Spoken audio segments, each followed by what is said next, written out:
At 34, Veronica Harstead had never once been told what to do. She had built Harstead Capital from a single borrowed office on the 42nd floor of a building that no longer existed into one of the most feared private equity firms in the American Midwest. She had fired 3 CFOs in 2 years, not because she was cruel, but because she was exact. She wore the same shade of charcoal blazer every Monday as a kind of personal ritual, drank her coffee without sugar because she said sweetness was a distraction, and once walked out of a Forbes interview because the journalist asked her what it was like to be a woman in finance. She had not walked back in. So when her father called her into the study of the family home on a Tuesday evening, the same room where he had taught her to read a balance sheet at age 9, and told her she was going to marry a man named Seth Calloway, a man she had never heard of. A man who drove a second-hand pickup and worked as a structural inspector for the county, she said one word: no. Her father, Edmund Harstead, did not flinch. He never flinched. That was where Veronica had learned it. Sit down, he said. I'm standing. He folded his hands on the desk. The lamp behind him cast long shadows across the room. Outside, Chicago was doing what Chicago does in November, punishing everyone who had not yet left. The Calloway family, Edmund began, has a prior claim on 31% of Harstead Capital's original seed funding. A gentleman's agreement made before you were old enough to read, between your grandfather and a man named Dale Calloway. Dale is dead. His son Seth has never exercised that claim. But if the Harstead name becomes tied to a financial scandal, any scandal, that claim becomes legally actionable within 90 days. Veronica felt the floor shift slightly under her feet, though she did not move. What scandal, she said. Marcus Pruett. She knew the name. Everyone in Chicago finance knew the name. Marcus Pruett was her firm's largest single investor, and Marcus Pruett, it had recently emerged, had been moving money through a shell network tied to a fraud case in 3 states. She had not known. She had done nothing wrong. But in finance, proximity was guilt until proven otherwise, and proof took time, and time was the one thing Veronica Harstead had never had enough of. The claim, Edmund said, becomes void upon marriage into the Calloway family. Seth Calloway has agreed in principle to a quiet arrangement. 1 year. A legal marriage. He keeps his privacy. You keep your firm. Veronica looked at her father for a long moment. She was calculating. She was always calculating. She ran the numbers the way she always did. Not on paper, not on a screen, but behind her eyes in the clean, cold machinery of her own head. The firm. 400 employees, 11 portfolio companies, a healthcare startup in Phoenix that was 6 months from a breakthrough that could change how rural hospitals managed supply chains. She had poured 4 years into that company. She had poured 4 years into all of it. Tell me about him, she said. She looked him up herself the same night, after she left her father's house and sat alone in her apartment with a glass of wine she did not drink. Seth Calloway, 38. County structural inspector for the city of Rockford, Illinois, 2 hours from Chicago. Born in Peoria. Mother deceased. Father Dale Calloway, deceased 3 years prior. No siblings. One daughter, age 5, named Blythe. The photograph she found. From a local paper, a piece about an old bridge renovation showed a man in a yellow hard hat standing beside a rusted railing. He was tall, broad-shouldered, wearing a flannel jacket over a gray shirt. He was not looking at the camera. He was looking at the bridge. He did not look like a man with claims worth 31% of anything. She closed her laptop and stared at the ceiling. She had survived 4 hostile takeover attempts, 2 recessions, and 1 very public lawsuit from a partner who had called her emotionally inaccessible in a deposition. She had not cried during any of it. She was not going to cry now. She booked a car to Rockford for Saturday morning. He lived in a house on Aldrich Street, a small craftsman bungalow with a porch that needed repainting and a yard that had clearly been recently raked, the leaves piled into 2 careful mounds on either side of the front walk. Someone had planted marigolds along the porch steps. They were past bloom now, dry and brown, but still standing. Veronica sat in the car for 2 minutes before she got out. She knocked. Nothing.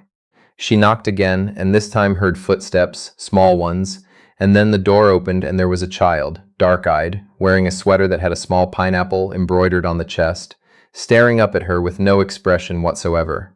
"Hi," Veronica said. The child stared. "Is your—" Veronica stopped. She had no idea what to say. She did not speak to children regularly. She found the entire enterprise of childhood faintly baffling. "Blythe," a voice from inside, low even. "Step back from the door." The child stepped back, and Seth Calloway appeared. He was taller in person than in the photograph. He had taken off the hard hat, obviously. His hair was dark and slightly too long, the kind of long that happens when you forget to cut it rather than when you choose not to. He was wearing jeans and a flannel shirt with the sleeves rolled up despite the cold, and there was a faint smell of sawdust about him and something else, something that took Veronica a second to place. Pancake batter. He looked at her the way you look at someone when you already know exactly who they are and have not decided yet what you think about it. "Mrs. Harsted," he said. "Mr. Calloway." A beat of silence. The child, Blythe, was watching from behind her father's knee with the focused attention of a scientist observing a new specimen. "Come in," he said. He did not sound particularly welcoming. He also did not sound hostile. He sounded the way he looked, like someone who had decided a long time ago not to waste energy on things that hadn't happened yet. The inside of the house was clean in the way that a house is clean when someone has made a real effort. Not the effortless cleanliness of money, but the deliberate cleanliness of discipline. There were books on a low shelf, a mix of engineering manuals and children's picture books, their spines worn. On the kitchen counter, a cutting board. On the stove, a pan. He had been making her pancakes. No, he had been making Blythe pancakes, and Veronica had interrupted. "I can come back," she said.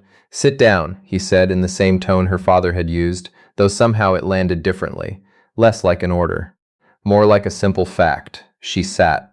Blythe climbed onto the chair across from her and resumed staring. Veronica stared back. This continued for approximately 30 seconds. "What do you like?" Blythe asked. Veronica blinked. "I beg your pardon?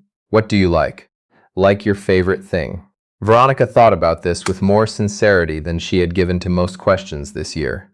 "Numbers," she said finally. "Patterns. Figuring things out." Blythe considered this. "I like frogs," she said, "and sandwiches. But not with the crusts." "Noted," Veronica said. Seth set a plate of pancakes in front of his daughter and poured a cup of coffee without asking and placed it in front of Veronica. Then he sat across from her, on Blythe's side, and looked at her steadily. "My father's lawyer explained the arrangement," he said. And I don't want your money. I know, I don't want anything from your firm. I don't want to be in Chicago. I'm not interested in attending events or being photographed or any of that. None of those are things I want either," Veronica said. He looked at her. "Then what do you want?" "I want my firm to survive. I want to protect the people who work for me. And I want this to be as," she chose the word carefully, "clean as possible." He was quiet for a moment. Blythe ate her pancakes with the focused efficiency of a person with important things to do. "I have conditions," Seth said. "Tell me." Blythe is not told anything that isn't true for her age. She knows what a marriage is. She doesn't need to know what this is. Veronica nodded. "I'm not moving. If this arrangement requires a shared address for legal purposes, you come here. I won't uproot her from her school." Veronica looked around the kitchen, at the marigold drawing taped to the refrigerator, at the small rain boots by the back door, one of them turned on its side. "Fine," she said, "and if at any point this puts her at risk, emotionally, socially, anyway, it ends. Regardless of your firm." Veronica held his gaze. "Agreed." He nodded once, the way he had probably nodded at 1,000 structural assessments. Calm, final, decided. "Then I suppose," he said, "we should figure out the rest." The wedding was at the county courthouse on a Wednesday, attended by Edmund Harsted, Seth's neighbor, Mrs. Paige Elton, who had agreed to watch Blythe, and a clerk named Gerald, who was eating a granola bar when they arrived and looked mildly surprised to be officiating anything. Veronica wore a gray blazer, not the charcoal Monday one, a different one, slightly lighter. She did not know why she had chosen it. She told herself it was practical. Seth wore a button-down shirt, dark navy, tucked in, no tie. He had combed his hair. She noticed this and filed it away without analyzing it. When Gerald asked if they had anything to say to each other before the legal portion, there was a long silence. Then Seth said quietly, "I'll be fair to you." And Veronica said, "Same." And they signed the papers and walked out into the November cold and drove back to Rockford in separate cars. She had not planned to stay. She had arranged a room in a hotel 40 minutes away, intending to make appearances when necessary and otherwise manage from Chicago. But the first weekend she spent at the house on Aldrich Street, Blythe developed a fever. Not a serious one, a common childhood fever, unremarkable in all medical respects, but Seth was called out on an emergency inspection at 2 in the morning for a structural report on a warehouse roof that had partially collapsed, and Veronica was the only adult available, and so she found herself sitting on the edge of a small bed decorated with frog stickers, holding a damp cloth against a hot forehead, reading aloud from a picture book about a bear who could not find his hat. She read it 7 times.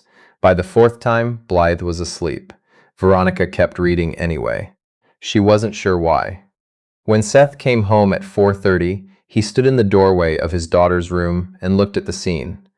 Veronica, sitting very straight in the small chair beside the bed, still holding the book, having apparently fallen asleep herself without noticing, and he did not say anything.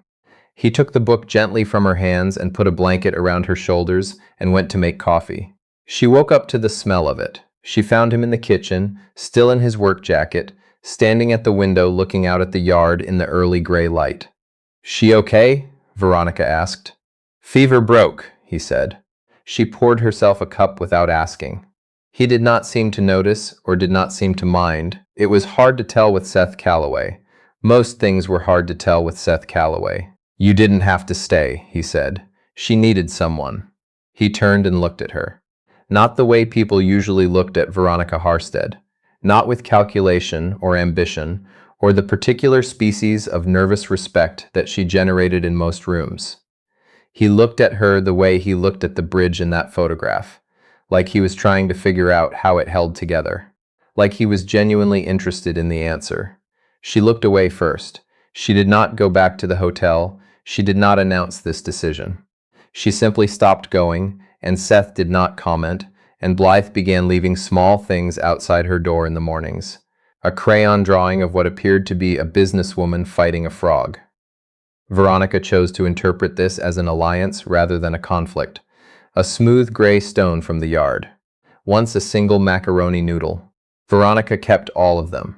She discovered, over the weeks that followed, small facts about Seth Calloway that fit nowhere in her understanding of the world. He made coffee at 5:15 every morning and sat alone on the porch for 20 minutes, regardless of the temperature, in the same canvas jacket, hands around the mug, not reading, not on his phone, just sitting. The first time she saw this, she thought it was odd. By the second week, she found herself watching for it. He could do things with his hands that she could not. Fix the kitchen faucet in 40 minutes without looking at a manual. Patch a section of the porch railing on a Saturday afternoon while Blythe handed him nails one at a time with immense ceremony. He had taught Blythe to identify load-bearing walls. Blythe was 5. She could identify load-bearing walls. He never talked about money. Not because he had none. He seemed to live comfortably, if modestly, but because it genuinely did not appear to interest him. He drove the same truck. He bought groceries the same way. Once, when Veronica left a leather portfolio case in the kitchen and he picked it up, his reaction was not envy or recognition, but a mild puzzlement, like a person encountering a very complicated tool for a very simple job. He was, she decided, the most uncomplicated person she had ever met. And she did not mean this as an insult. She was beginning to understand that uncomplicated was an achievement, not a default. That most people who appeared simple had simply done the work of removing complexity they didn't need. She had spent 15 years adding complexity. She was not sure she knew how to stop. The trouble arrived on a Thursday in February. Veronica had known it would come. She had, in fact, arranged most of her legal defense around a very specific timeline. She needed 4 more months before the Marcus Pruett case resolved, 4 more months of the marriage holding, 4 more months before the Calloway claim became legally moot, regardless of outcome. She had been careful. She had been precise. What she had not accounted for was Gordon Trent. Gordon Trent was the chairman of Trent Morley Investments, Harsted Capital's second largest competitor, and he had been looking for a way to dismantle her firm for 6 years. He had found one, or thought he had. Through intermediaries, through 3 layers of shell companies, he had quietly purchased the remaining shares of the original Callaway debt instrument. Not the 31% that Seth held, but a secondary note worth 12% that Dale Callaway had signed over to a creditor in 1987, and that had been changing hands in obscurity ever since. Trent did not want the money. He wanted leverage. And the leverage he wanted was simple. He had evidence, real evidence, documents, emails, that suggested Veronica had known about the Pruitt connection 18 months before she claimed.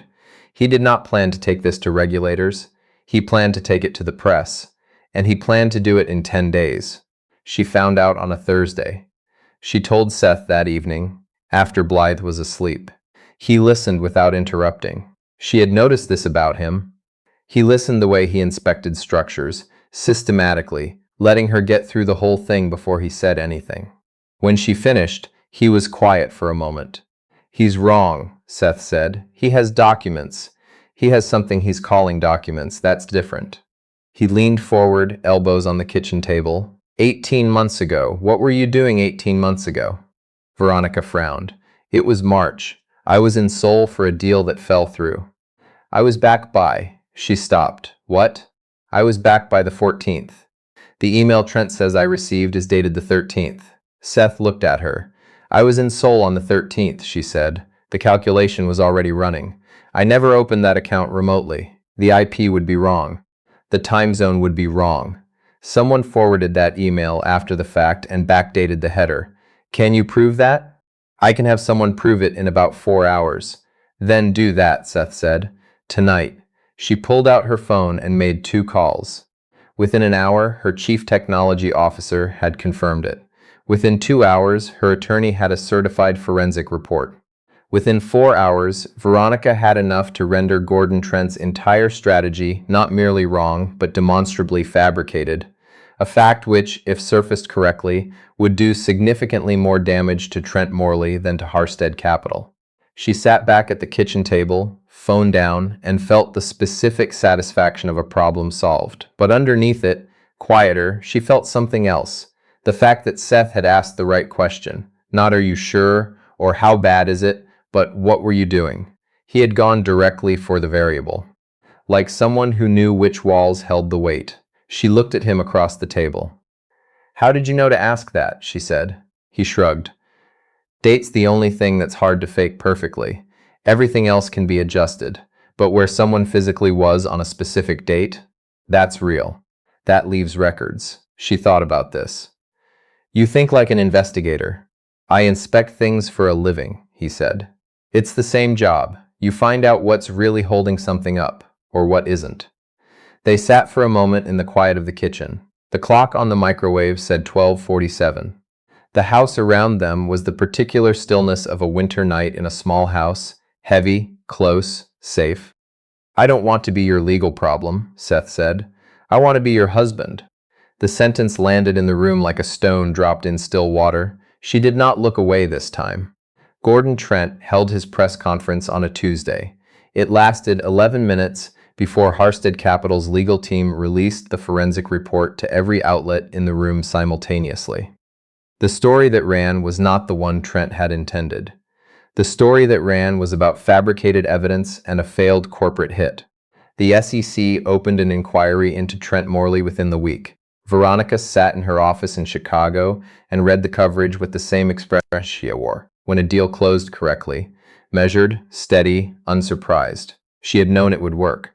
She had built it to work.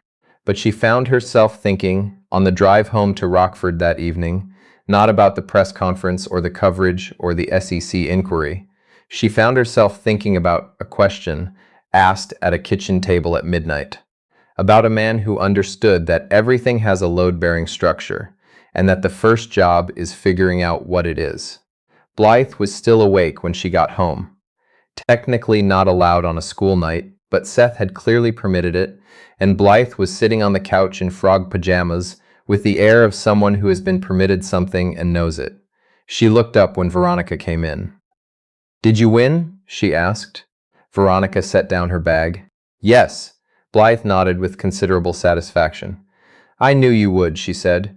"You're very good at things." Veronica stood there for a second in her coat. Then she sat down on the couch beside Blythe, and Blythe immediately put her feet in Veronica's lap in the casual way of children who have decided someone is safe, and Veronica put her hand on the small feet without thinking about it. Seth came in from the kitchen with 2 mugs and sat in the chair across from them, and did not say anything about any of it, which was exactly right. The legal basis for the Callaway claim dissolved in April, 4 months and 3 weeks after the courthouse wedding on a Wednesday. Veronica's attorney confirmed it on a Monday morning. The marriage, technically, no longer served its original purpose. She did not call Seth from the office. She drove to Rockford. She found him in the backyard, replacing 2 boards on the fence. Blythe was in the yard doing something with chalk and a large flat rock. The afternoon light was the soft yellow-white of early spring, the kind that makes things look a little more honest than they usually do. He looked up when he heard the back door. She stood on the porch steps. He was holding a hammer. There was sawdust on his shirt. The same flannel, different flannel. She could no longer remember which was which. This did not bother her the way it might have once. "It's done," she said. "The claim is dissolved. The Pruitt investigation cleared. Trent Morley is in receivership." She paused. "The firm is fine." He set the hammer down on the fence rail. "Legally," she said, "there's nothing keeping this arrangement in place." He looked at her for a long moment, the particular steady way, looking for the load-bearing structure. "Is that why you drove 2 hours?" he said. "To tell me the arrangement is over?" She had prepared something to say. She had, on the drive, run through several versions of it, clean, clear, logical, the way she preferred. She discarded all of them. "No," she said. He stepped away from the fence. "I like numbers," she said, "and patterns, and figuring things out." She was aware she was quoting herself from a conversation with a 5-year-old over pancakes months ago. "And I have been trying to figure you out since November, and I can't. And I think that might be the point." He had reached the bottom of the porch steps. They were the same height now. Almost. "I'm not complicated," he said. "I know," she said. "That's the part I can't figure out." He almost smiled. It was the almost smile she had catalogued, privately, a number of times over the past several months. The one that appeared before the real one, as though he was checking to make sure the real one was warranted. "Blythe thinks you're going to live here forever," he said. "What do you think?" He looked at her. "I think she's usually right about things." Behind them, Blythe called out from the yard, "I drew a frog with your face." There was a pause. "It's a compliment." Veronica looked at Seth. Seth looked at Veronica. "Structurally," he said very quietly, "this could hold." She thought about 400 employees, 11 portfolio companies, a healthcare startup 6 months from changing how rural hospitals worked, a kitchen at 12:47 in the morning, a child's feet in her lap, a man on a porch at 5:15 who looked at the world like it was worth understanding. "I know," she said. The afternoon light held them both in it, even and clear, the kind of light that doesn't hide anything, and for the first time in a very long time, Veronica Harstead did not want it to.